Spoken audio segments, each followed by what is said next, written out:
everyone. Welcome to our event tonight.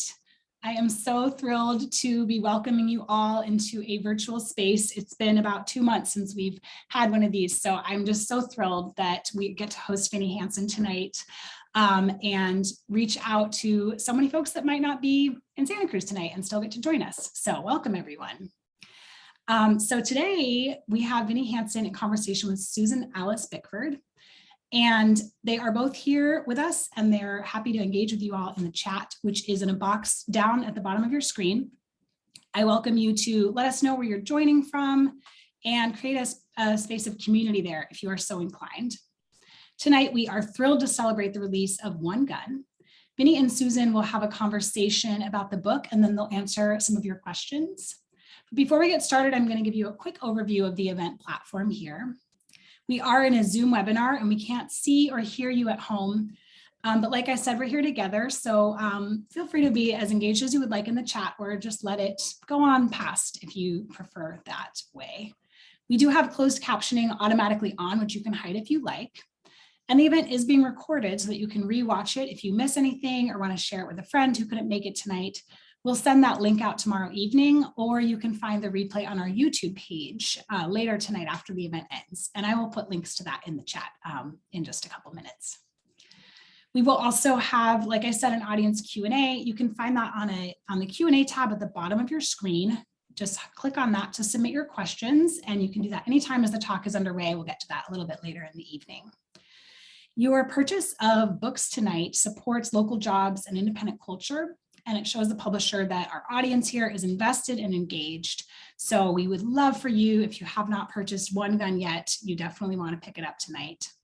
We have some other great events coming up. They're both mostly in person at this point. We have some really fun stuff. Our inaugural Hive Poetry reading featuring Amanda Moore and Dion O'Reilly is going to be a week from today on July 5th here at the store. Can't wait for that. And we also have Gary Griggs in the store on Wednesday, July 13th for his book, The Ominous Ocean. So you can register for those and view the rest of our calendar on our website. And I will, again, pop a link to that in the chat. But now on to the main attraction. Vinnie Hansen is the author of the Carol Sababa mystery series, the novel Lost Art Street, and numerous short works. Her literary pieces have appeared in our local treasures, Porter Gulch Review and Catamaran Literary Reader, and have been shortlisted for the Iowa School of Letters Award for Short Fiction. 2 of her mystery stories can be found in anthologies carried by Bookshop, Santa Cruz Noir and Santa Cruz Weird. Both of them I highly recommend. Still Sanish after 27 years of teaching high school English, Vinnie has retired and plays keyboards with ukulele groups in Santa Cruz, where she lives with her husband and the requisite cat. And tonight, Vinnie will be in conversation with Susan Bickford. Susan was born in Boston, Massachusetts, and grew up in central New York, the setting for many of her stories. Eventually, Susan moved to Silicon Valley, where she became an executive at a leading technology company. Susan writes thrillers and suspense stories that are deeply embedded in the rural areas of New York State and New England, featuring resourceful female protagonists. Those are my favorite kind. Bickford's debut novel, A Short Time to Die, was nominated for the 2018 Left Coast Crime Best Debut Novel, and her second novel, Dread of Winter, was nominated for an Edgar. So please join me at home welcoming our lovely authors to our screens tonight. Hello, Susan. So good to see you. Hi, Vinnie. All right, I'm going to kick it off to you two, and I will join you a little bit later for the Q&A. All right, thank you. Hi. We probably won't answer questions during our talk. We'll try to keep plenty of time for questions at the end. So please just feel free to put them in the chat or in the Q&A, and we'll take a look at those as we get to the end with some help from our great support here. I just love this book. This is really, really terrific, and it really gives me a lot of pleasure to highlight it for people who haven't read it yet. And if you have had a chance to read it, maybe you can add some questions also, or comments, about how you feel about the book. I thought maybe we'd start off by saying how we know each other, Vinnie. Yes, I think that's a good idea. This event made me think about how long it's been. I mean, I was going back, I think we may have met in Sisters in Crime NorCal chapter before we were in the critique group No, I think together. after me. Well, yeah. Yeah. But anyway, we go back to when I was working on Black Beans and Venom, which was published in 2015. So I know it was before that. And we do know each other through Sisters in Crime, which is a great organization for writers of crime fiction. And we are both in the NorCal chapter, which Susan has served as the president of. And through Sisters in Crime, the Guppies, which is a national group, offers critique groups. And we really got to know each other strangely through that connection. And it just was happenstance that we were both from this area. Yeah, it was really probably the best support group or critique group I've ever been part of. Well, We you were were working on your first book then, right? right, exactly, and the whole group was really terrific and helpful, and I really and you were so close, so we really became kind of BFFs that way. It was a lot Yes, of fun. right. And I loved your book, so I knew this was a good connection. You were writing right in that sweet spot that I love of sort of literary, what I would call, and I know that you might call it something different, but in my head, it's what I call literary suspense. I know you're a big fan of suspense. We have this ongoing discussion. Is it a thriller? Is it suspense? What is it? And actually, I'd like to kind of bring that up with your book, and kind of now talk a little bit about it and kind of set the stage for people who haven't had a chance to look at either a preview or read it first.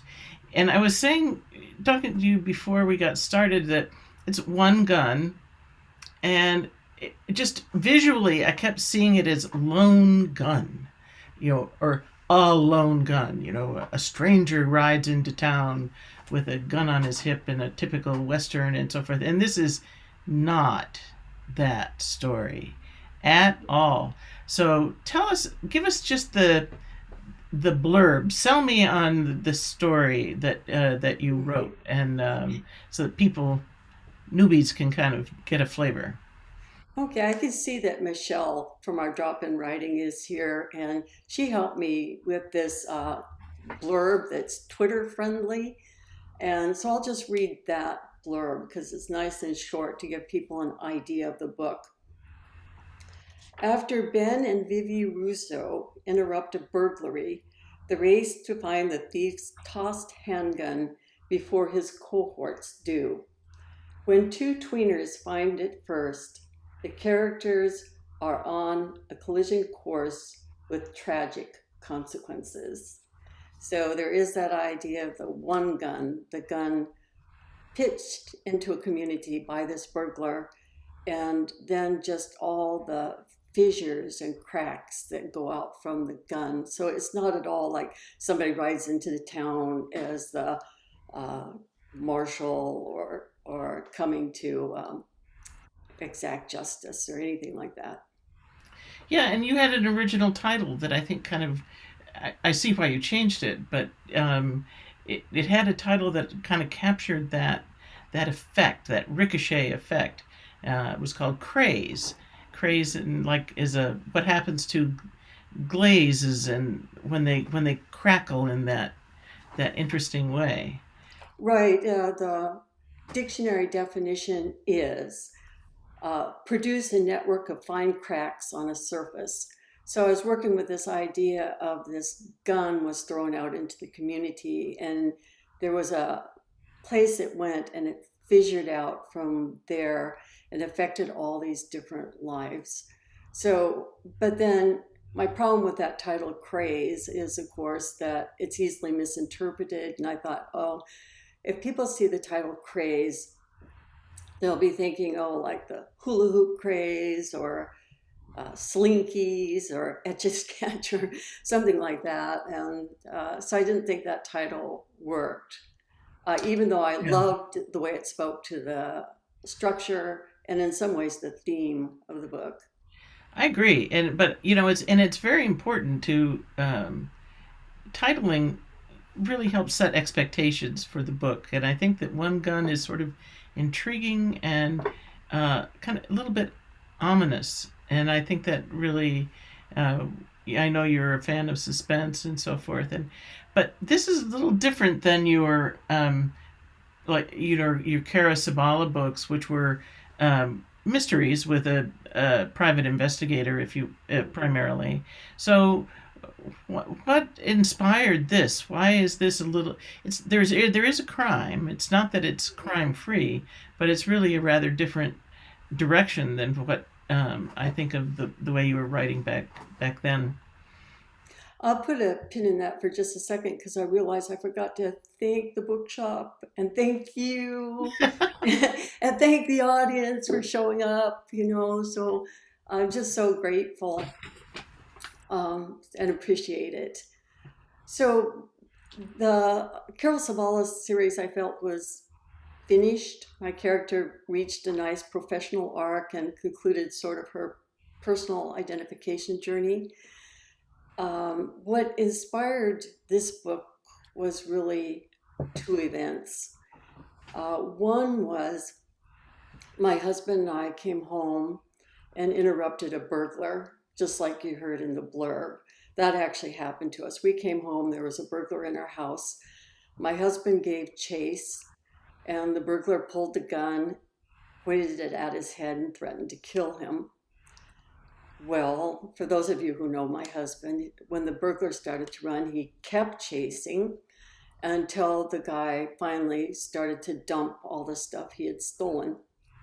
But because Danny had given chase, Danny, that's my husband, the cops had a pretty good idea where the burglar was headed, and he was eventually apprehended.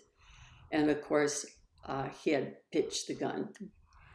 So there was that event, and in our personal lives, and then probably no more than 2 or 3 weeks later, Sandy Hook happened.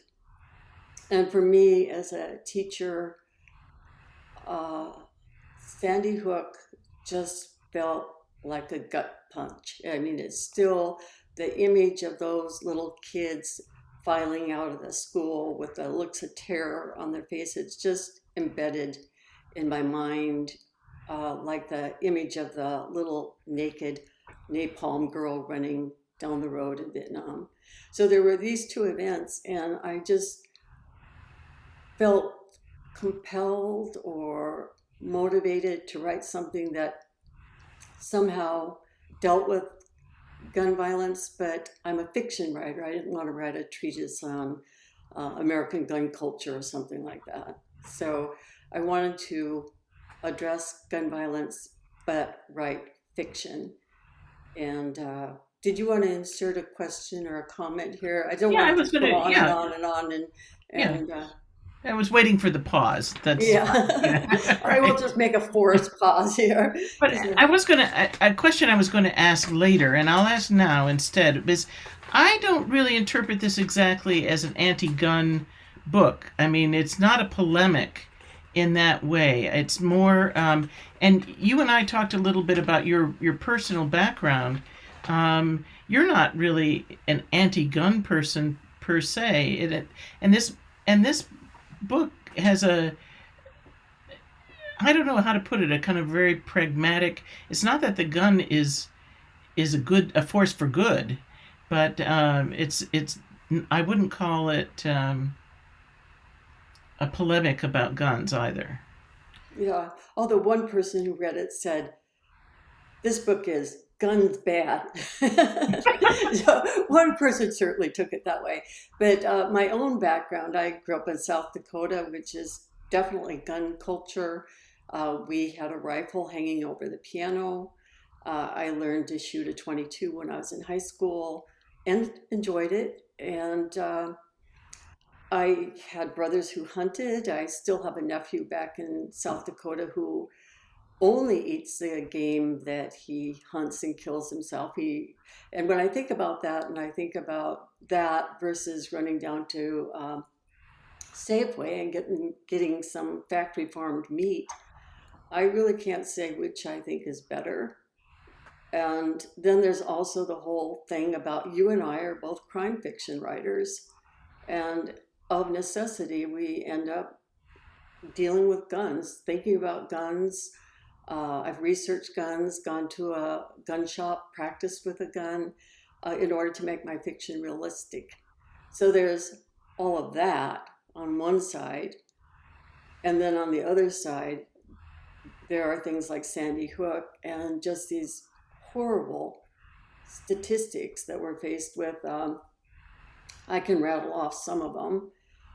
We are just slightly over 4% of the world's population and own 42% of the world's guns. There are more guns in the United States than there are people, and guns have become the number one killer of our children. So there is that. Mm. And it's certainly not a force for good for the most part. And I'll come back a little bit to it's sort of fascinating that each person the gun encounters has their own individual response to it, if you will. It's and but I wanted to come back to getting started on this. When I read the it wasn't even the first draft. It was several. You were getting closer to a finalized draft, and I read it, and I enjoyed it a great deal. And then you sent it to me again, not too long ago, and I thought it was good before. You are a great writer. This is just absolutely a terrific, terrific book, and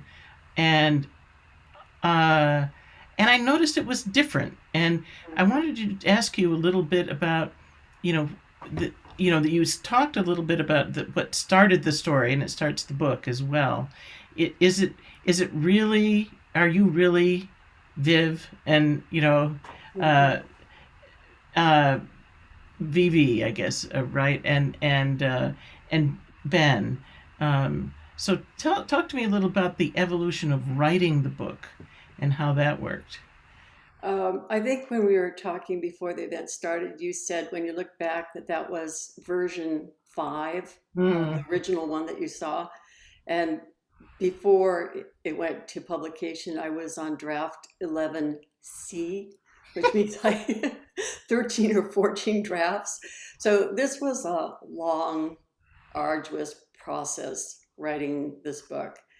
And there were a lot of things that made it hard. One was that the burglary itself would not have made a novel, but I did use sort of a fictionalized version of our burglary to be a MacGuffin to kind of set the novel in motion. But one of the things that I had to do was divorce myself from Vivi, who's still a lot like me, even her name's a lot like mine, but divorce myself from Vivi and divorce my husband from the character Ben.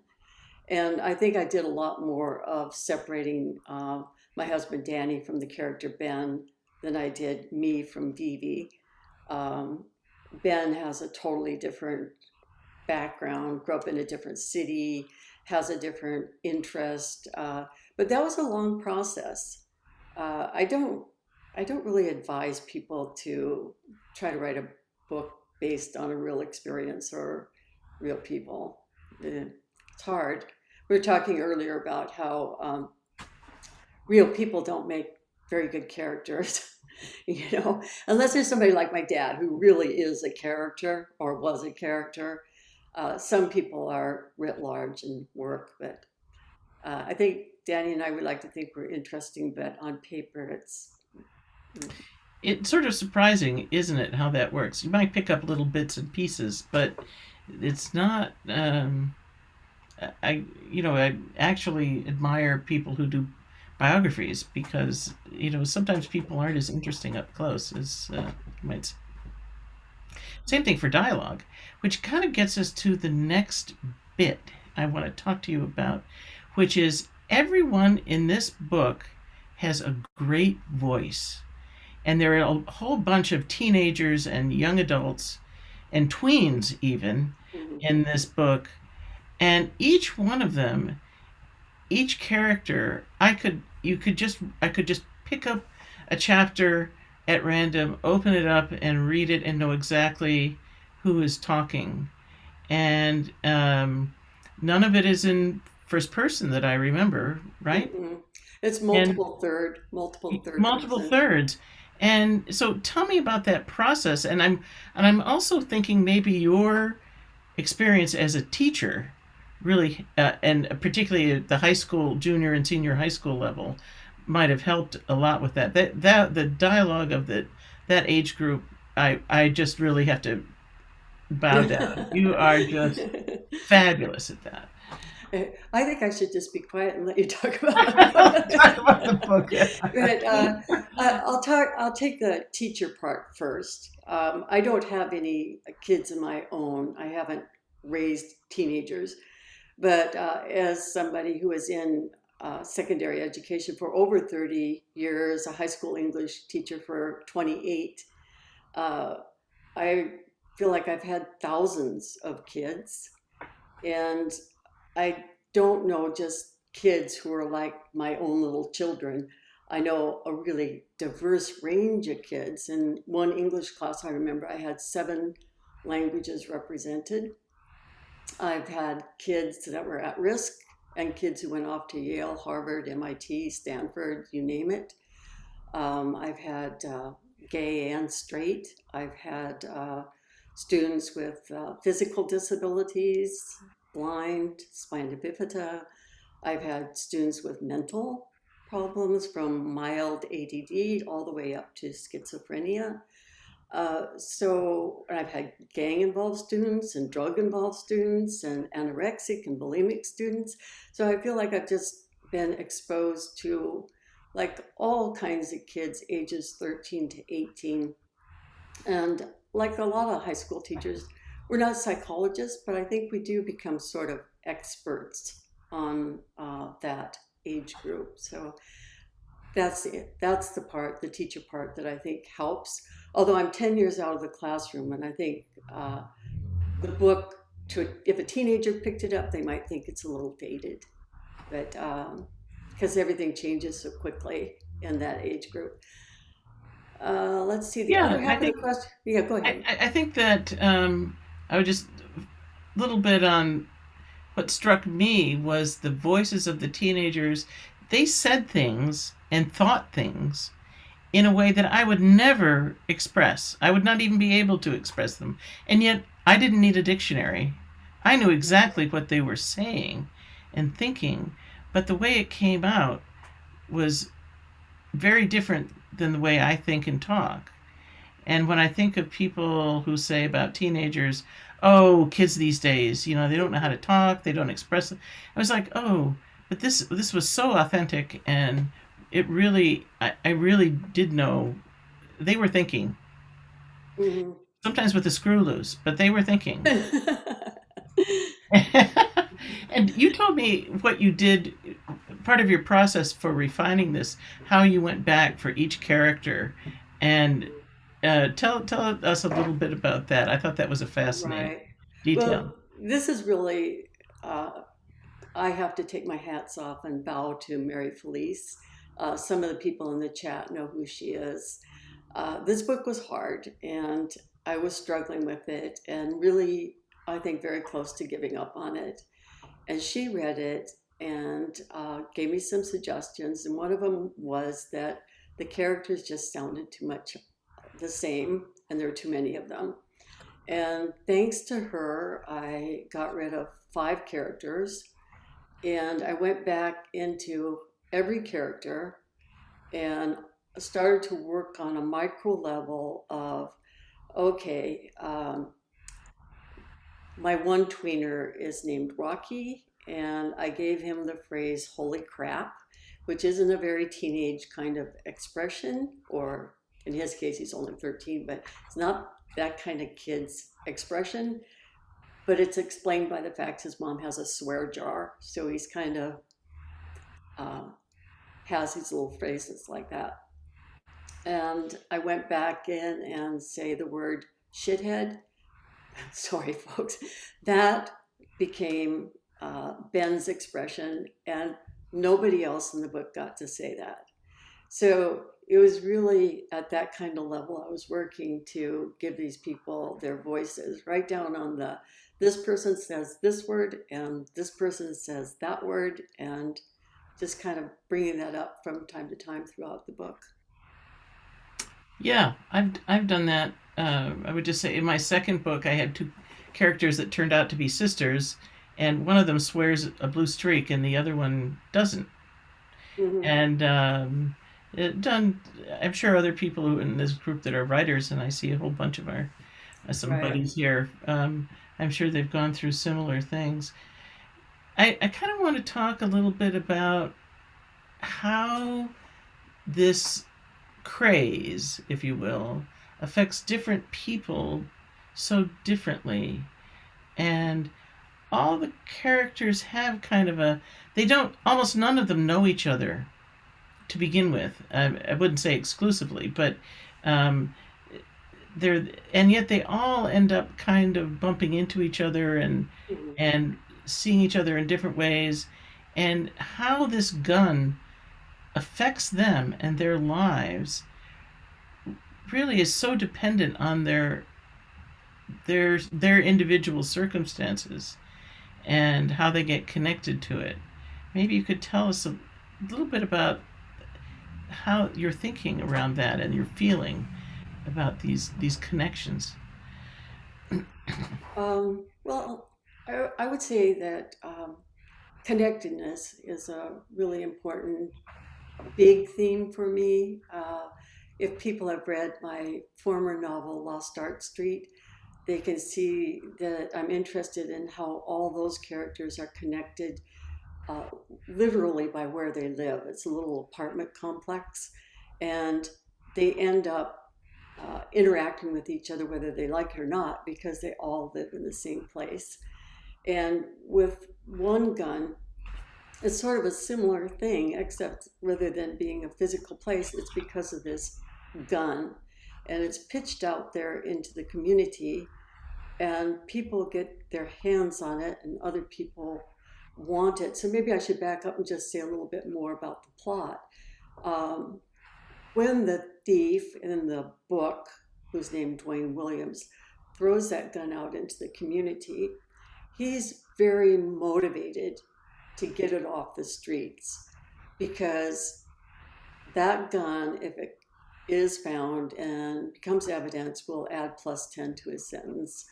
It could elevate the charge from burglary to robbery because he used a weapon. So he's very motivated to get a message out from jail and to get his cohorts to be looking for that gun.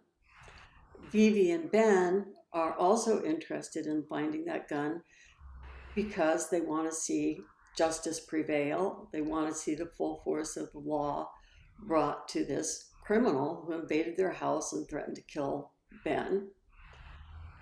And then we have these two kids who find it. And these are not big spoilers. All of this is clear early in the book. And so we have all these people coming toward this gun or looking for this gun. And of course, their paths are going to cross, and the gun is going to change places. And hanging over it all is what Chekhov said, that if you put a gun in a book, or in his case, a play, it has to go off.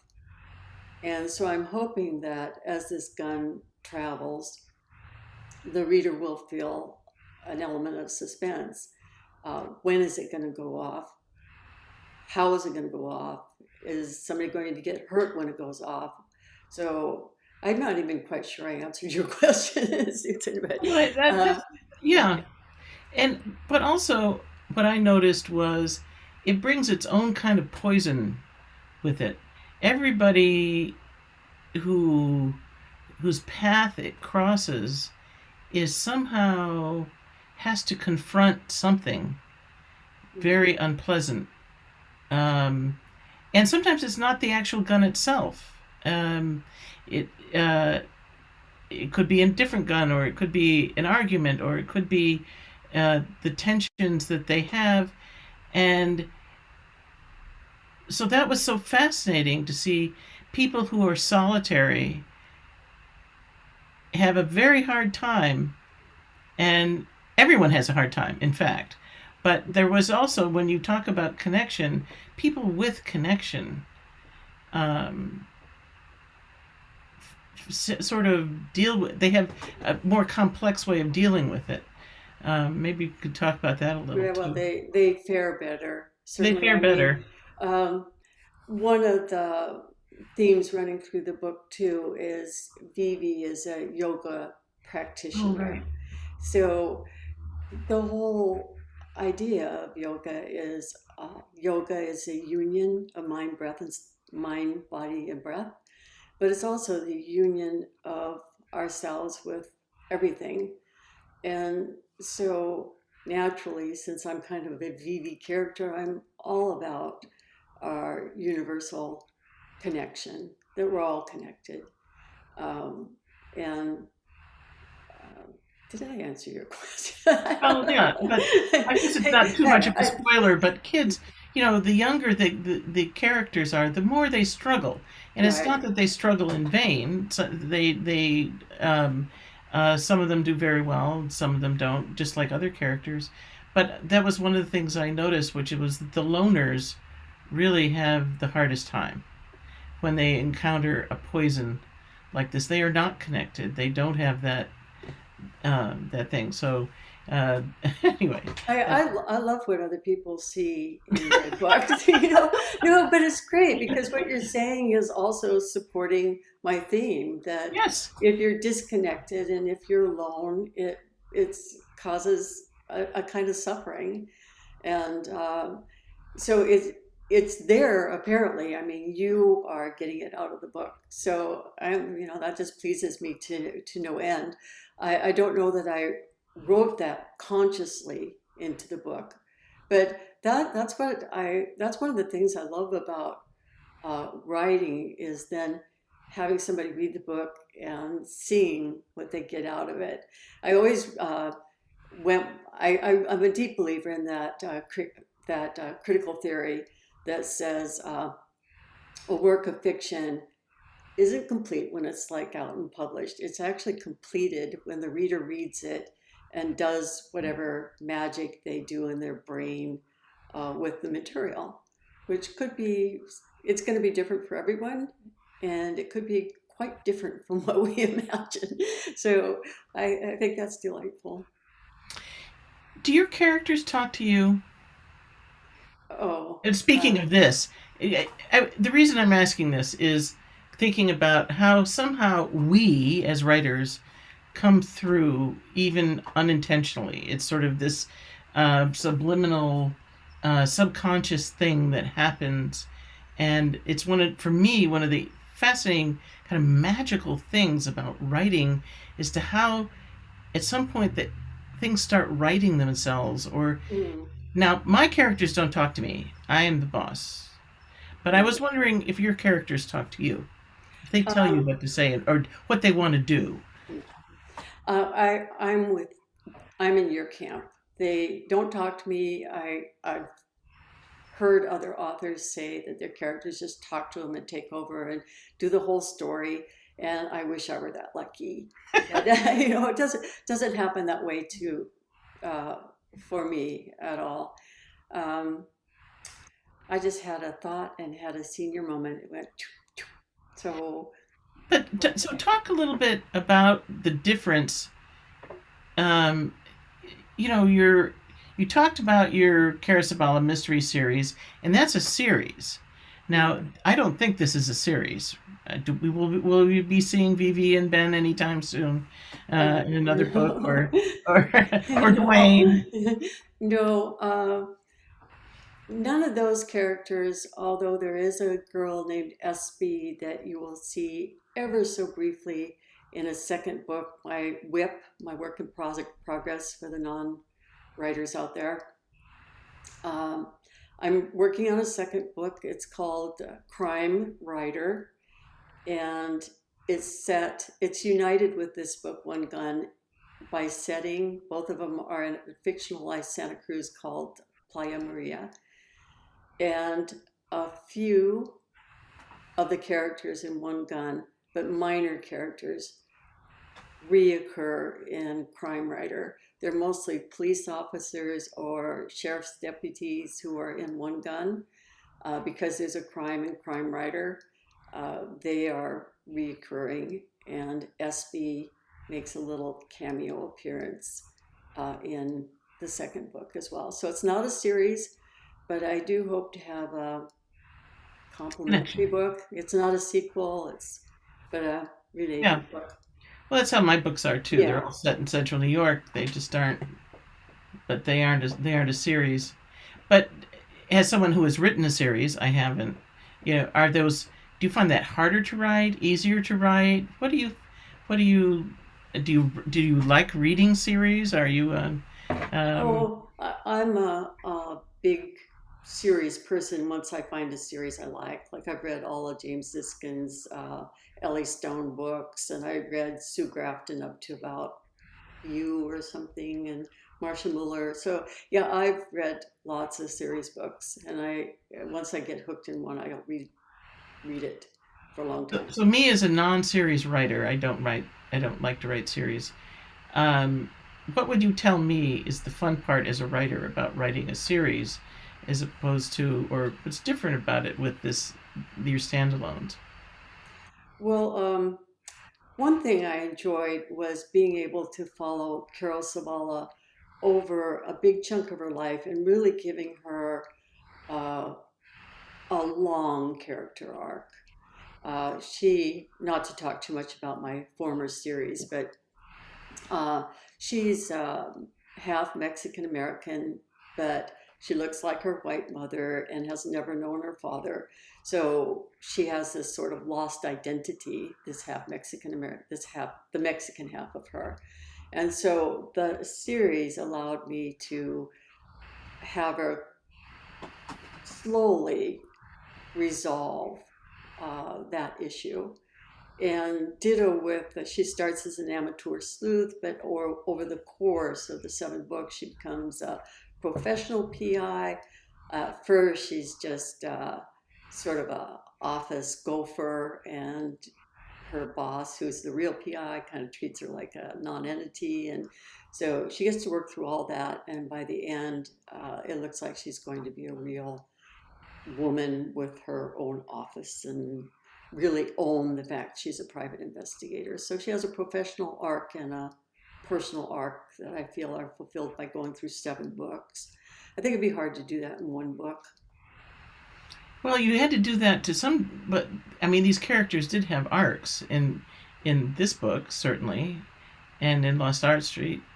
So, how did that feel? Did you feel you were compressing the story, so to speak? Mm-hmm. Yeah. I mean, they have really,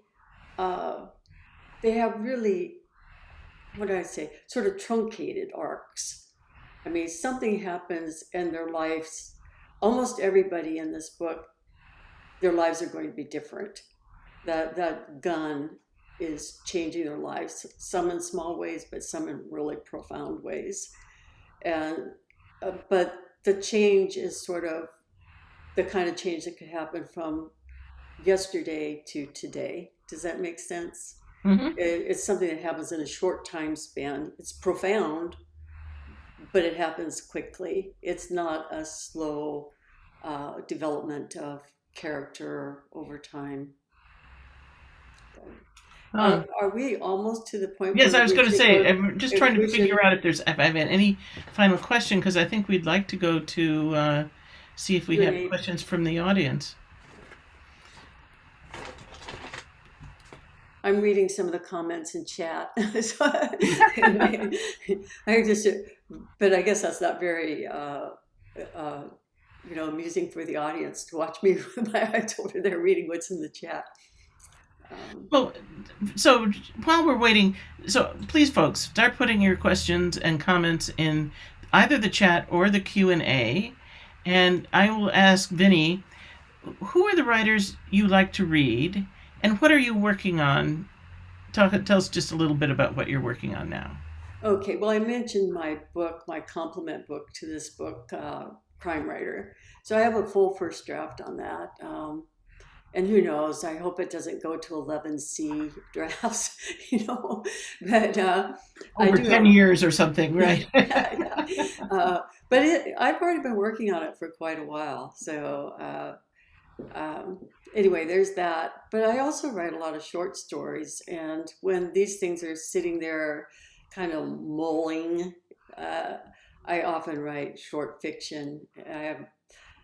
I've written about, I don't know, 10 published short stories in the last few years and have one coming out at the beginning of 2023 in the Sisters in Crime Guppy anthology.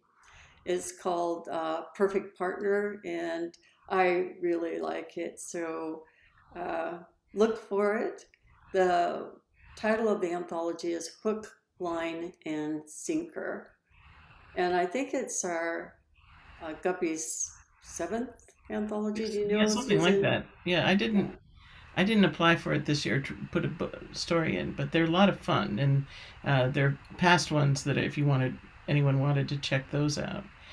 And who are the authors you admire? And you would, I know one Yeah, well, or you, two or three, not just yeah, me, not well, just me. I really like your books because I mentioned that they're right in that sweet spot for me. I mean, I used to read a lot of PI, um, of the PI subgenre, crime fiction, but now I'm more about literary suspense. And some of my favorite authors in that are Ellen Eskins. I think he's up to about 7 books. And again, like my 2 books and your books, uh, they are not really a series, but they're all kind of united, and a character from one book will appear in another book. Uh, but Ellen Eskins, I Hmm. really love his books. Lou Berney, November Road. Oh, I Hmm. love that book. And also his older book, I often get this title wrong, The Long and Far Away Gone. Is I that think right? that's right.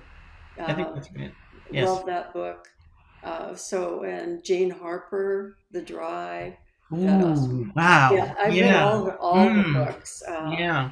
So yes, that's the Yeah. vein I'm talking Set in about. Australia, very wonderful sense of place. And I guess I will just close my part by just saying, even though it's not technically named Santa Cruz, it really speaks. Everything about it is all about, a small city on a coast, in just the right place, and in a non-cozy way. It's really a delight to visit Santa Cruz in that way. So, what are our questions that we have? Yeah, there's a lot of questions coming in. Let's start with this one from Lisa, who asks, "Hi, Vinny. Are you a disciplined outliner while you're writing a novel?" Oh, jeez, no. I, I wished I was just reading a post from Terry Shames today on her website, and she was talking about how she's not a plotter either. And I wish I could be. I think it would be a lot easier. It's just not my process. My process is to discover what I'm writing about and letting my characters kind of lead the way. Sometimes they take really turns from where I thought I was going. Uh, it's a long, tedious way to write, though, I think, and I wouldn't recommend it. If people can outline, well, more power to them. And that's what I'd recommend. I don't do it. It's the emergent design, I think, is Hmm.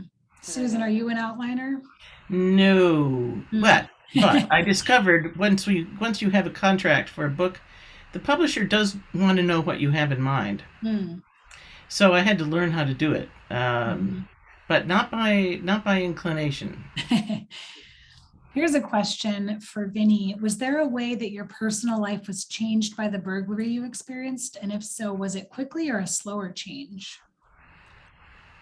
Um, that burglary affected both of our lives for a long time because there was, you know, everything from deciding to get an alarm for our house to going to the trial, to watching what happened when the burglar got out of prison, I should say, and following his story in the papers. It's had a lasting impact. I would have to say that even after 10 years, I lost something, a sense of security in my home, and probably I was naive before, but I have never since ever felt as secure in my home as I used to. I can be, if Danny's gone and I'm here alone and I hear something, I can get really pretty nervous because I know somebody could come into my house, and I just never. I mean, just like it's happened. So now it's like, that that's a possibility for real. and it's made real and very personal. Of course, I knew there were burglaries. Um, It's just something different when it happens to you. Well, blessings on your continued healing from that trauma. Liz has asked how much backstory did you develop on the more minor characters in this book?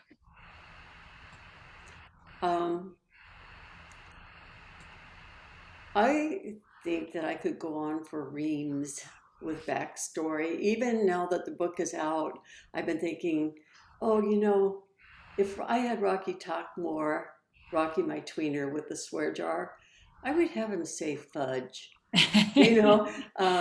Since he can't say the F word at home, he should be saying fudge every now and then in the book. So he's still with me, and I'm still thinking about him, and that's not in the story. But I still think of, even now that the book's finished, I'm still thinking about more backstory from my characters. Oh, this would have been true for SB. And it's just fine. I didn't think of it before because there's only so much backstory you can put in a book. It has to move along. And how about you, Susan? Does that ever happen to you where you start thinking after the fact about your characters and like, oh, more backstory? Nope. Nail in it and it's done. Yeah, no, they moved on. Their life is something different. It's kind of one of the things I like about not writing a series is that you kind of put a bow around it. It's done.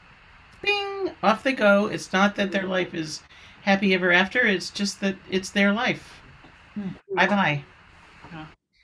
But that's me. Kenneth has asked, how does your background in South Dakota influence your work?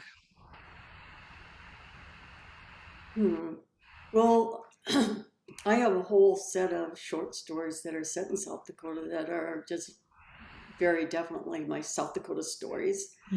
As far as this book, I would say it only had a minuscule effect in the sense of the way I thought about guns and wanted to be kind of fair, if you would, to people who own guns responsibly, and have somebody sort of voicing their opinion in the book a little bit. But that's not I don't think that's a big thing in this book, and I don't think South Dakota has much effect on this book, although it has had very powerful, big influence on other things I've written. Gotcha. And Ellen asked, is it more or less difficult writing from several points of view? I'm normally, my Carol Sababa series is first person, and Lost Art Street is a combo. And first person is what I gravitate to. To me, it's easier. I have this one character that I'm kind of responsible for. This book necessitated all these different characters, and I chose third person partly because it's a safer choice when dealing with characters of a different ethnicity. There would be a lot of backlash, I think, if I were doing a first person narration from a young Black man's point of view. So I'm sensitive to that, aware of that fact. I have characters of all different types in this book, so I think the third person was just a better choice, but it's not the easiest one for me. Gotcha. And we have a question about your work in progress that you talked to us a little bit about. Is it a standalone or a series? Robin adds that they're a big fan of your short stories as well. That's the Robin I know and love. She's like the most wonderful, supportive fan in the world. But I talked about Crime Writer, the book I'm working on, and One Gun, that they're not a series. They're not Crime Writer. My work in progress is not even a sequel, but they are connected in the sense that they both happen in the fictionalized Santa Cruz called Playa Maria. And they're also connected by some very minor characters from One Gun reappearing in Crime Writer. So they have a connection, but not a sequel, not a series. Gotcha. Okay, cool. And a question here about Danny. Have you convinced Danny not to chase robbers? I'm going to worry about him, says Pat. I don't control Danny, so I don't know. You'd have to ask him. It was quite an experience. I really, I can't answer that question. A person would have to ask Danny. Mm-hmm. Yeah, for sure. It's so interesting to hear with every writer that I've ever done an event with, there's a different answer about process and all of the questions that you two have been discussing tonight. So thank you so much. It's really so fascinating to hear about how writers work and just how you come up with these fantastic books that keep us so entertained. So thank you so much for that. Yeah. I'm just looking through here to see if we have some more questions. We've got some great fans. Thank you all for being here. There's lots of compliments in the chat, so I'm trying to weed through the compliments to find the questions. Yeah, I'll maybe when we finish, I can go through and enjoy all those. Oh yes, please do, please do. We do. Here's a question from Donna. Donna was pleased that you had Deputy Hashimoto after one of your dear teachers in the book. And wants to know, are you really a Tauranian? Okay. First of all, little did I know that Mas Hashimoto would pass away just recently. And I want to give him a shout out because he's a very, very special person at Watsonville High School, long-term teacher, wonderful civil rights advocate, especially for the Japanese American community. So a wonderful man, and I'm really happy now that I put a character named Hashimoto in my book. So there's that. And what was the second part of the question? Are you a Tauranian? Yeah, I actually am. Yes. And just as you know how, if you've read the book, there's a place where Vivi mentions that Tauranians can hold on to a grudge for a lifetime, and I do have that fault of not being able to forgive and let go as well as I should. She also called you Querida Gemela, which I think means dear twin. So maybe he has a. So the person who made the comment is also a Taurus. Okay. Oh, there you go. That would be why. Okay. Okay, that's. I still think if that's how I call Taurus people. All right. Yeah. Well, we're learning so much tonight. I love it. Fantastic. Well, this has been so delightful. Vinnie, I'm thrilled at your, just as I was gathering your books to set up the display today, it was so fun to just line everything up and see what a body of work you are building here. It's delightful and wonderful, and congratulations on One Gun. And Thank Susan, you. I'm so glad you were our interlocutor tonight. This has been so great. We also have Vinnie's books here, Susan's books here for purchase. I've popped links in the chat.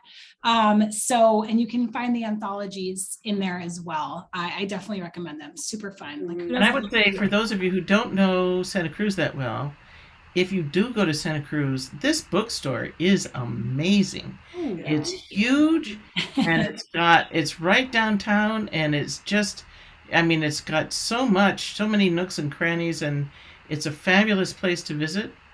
And if you do buy one of my books from them, and send me an email, I will send you a book plate with my signed for it. So, Oh, that's so Yeah. sweet.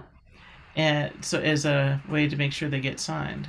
And can we And- find your and email on your website? Yeah, I'm susan.bickford@gmail.com. I'll put it in the. You Okay. can And always find me just there. another plug, Susan's second book was an Edgar-nominated book. Oh, that's And right. in my opinion, you know, Edgars are the creme de la creme. So, yes, I mean, clearly she's respected and thought to be good author by a lot of people, not just me. So I definitely recommend the book. As they say, it's an honor to be nominated. I Mhm. didn't win, of course, but Nice. And yeah, definitely a wonderful bookshop. So let's keep it alive and vibrant by going down there and buying all my books. Yay. Thank Yay. you. You're making my job so easy. Thank you. Oh, lovely. Well, what a great evening it's been. I've just so much enjoyed having you two. And for everyone watching, a reminder that this event has been recorded. We will send out the link tomorrow. You can also find it on our YouTube page. I hope everyone has a great rest of your nights. And Vinnie and Susan, thank you so much. I look forward to seeing you soon. Thank you, Carol. Bye. Bye-bye.